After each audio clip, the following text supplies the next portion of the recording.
If this place is really about a sacred journey, where did the witches come from? We've established a deep layered Native American history, both legendary and factual, that sanctifies the ground. But the place isn't called Ancestors Rest, it's Witches Dance. That jarring name points to a totally different story, one violently superimposed on the older traditions.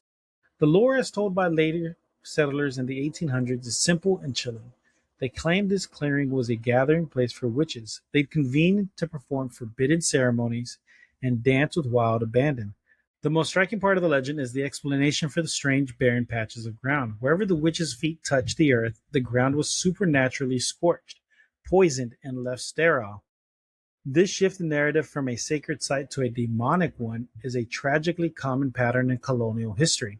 When a new culture colonizes a land, it often demonizes sacred sites of the indigenous population. It's entirely possible that lingering Native American ceremonies at the Baina Mounds were misinterpreted or deliberately mischaracterized by settlers through the lens of their own religious fears. And I've talked about this before on the podcast. That is how colonization works. Whenever a group of people, my favorite one that I always use are the Spaniards and the Catholic system.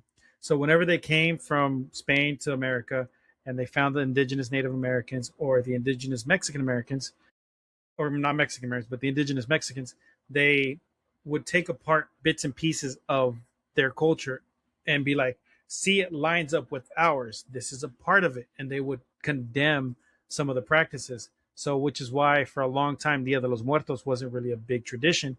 It was something else. It was a week-long celebration of the dead by the Mexica, but it got demonized. It was seen as blood sacrifices. It was seen as demonic, not as something, for the Catholic community that was coming in.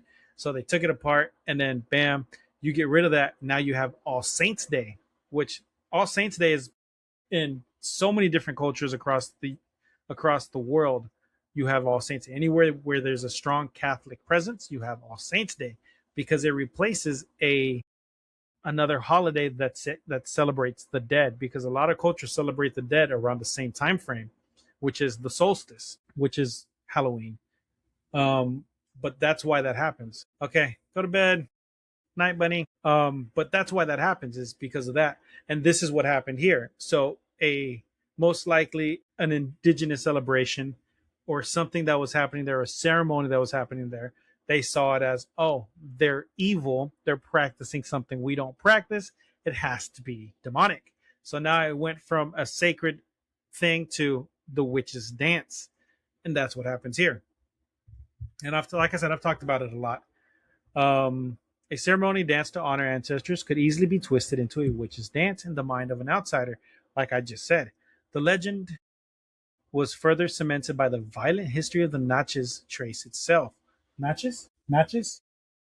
Natchez. Once known as the Devil's Backbone, it was a perilous path for merchants who were often targets for outlaws. One of the most infamous was Mikaja, Big Harp, a notoriously brutal murderer. As one story goes, a guide showed Harp the barren spots at witch dance and told him the legend.